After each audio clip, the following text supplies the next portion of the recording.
நல்லா இருக்கேப்பா. என்ன பண்றீங்க? சரிம்மா சரிம்மா. அது சென்னைக்கு வரலான்னு பார்த்தேன். இந்த அவர்ட்ட குடுக்கவா? அவர்ட்ட தான் அடிச்சீங்களா அப்ப? எப்படி எங்க வர்றது என்னன்னு அவர்ட்ட குடுக்குறப்ப என்னன்னு கேக்குறீங்களா? என்ன மாதிரி நீ சொல்லுமா, கேட்டு சொல்லு. நீ எங்க வர்றதுன்னு என்ன வர்றீங்களா? சென்னை வர்றீங்க? ஆமா. சென்னை வர்றது எங்க வர்றதுன்னு கேக்குறாரு அப்பா. அவரை வந்து கிண்டி ரயில்வே ஸ்டேஷன்ல இறங்க சொல்லு. கிண்டி ரயில்வே ஸ்டேஷன் கிண்டில இறங்கி இங்க ஆலந்தூர் மெட்ரோல போன தடவை சொன்னாரு. ஏதோ எங்க ஆமா, கிண்டில இறங்கி எங்க கீழ இறங்கி பக்கத்துல மெட்ரோ ரயில்வே ஸ்டேஷன் இருக்கு. அதுல ஒரு 10 அத நீங்களே சொல்லிருங்க எனக்கு தெரியும்.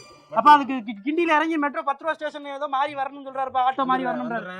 வந்துட்டு அங்க இருந்து இந்த ஈக்காட்டு தங்கல் இந்த பக்கமா இருக்கு. இங்க இருந்து ஈக்காட்டு தாங்கல் எங்க இருக்குன்னு கேக்குறாரு. அங்க இருந்து பக்கத்துல ஒரு ஆட்டோக்காரன் ஒரு 30 ரூபா கொடுத்தோம்னா அவனே கொண்டு போய் அப்ப விட்டுருவான். அவனுக்குள்ள ஒரு ஆட்டோ 30 ரூபாய்க்கு கொடுத்து கொண்டு போய் விட்டுருவாங்களாம்பா. சரி, நான் ஒரு வேலை இருக்கு, நான் முடிச்சிட்டு வரேம்மா. சரிப்பா சரிப்பா சரி. சரிம்மா சரிம்மா. அப்ப அவர்ட்ட பேசுறீங்களா? அதான் பரவாயில்ல, நான் அதை பேசிட்டேன். சரிப்பா சரி. ஏன் மாக்கியா? ஏன் அவர் உனக்கு தான் ஃபோன் பண்ணிருக்காரு? உனக்கு அவர் கால் பண்ணி அவர் என்கிட்ட சொல்லி நானே டிரான்ஸ்லேட்டர் என் மூலமா வச்சு டிரான்ஸ்லேட் பண்ணி பேசுறதுக்கு. இல்லம்மா, அவர்கிட்ட நம்மளால எது அப்படி? என்ன மாமனார் மருமகனும் போங்க.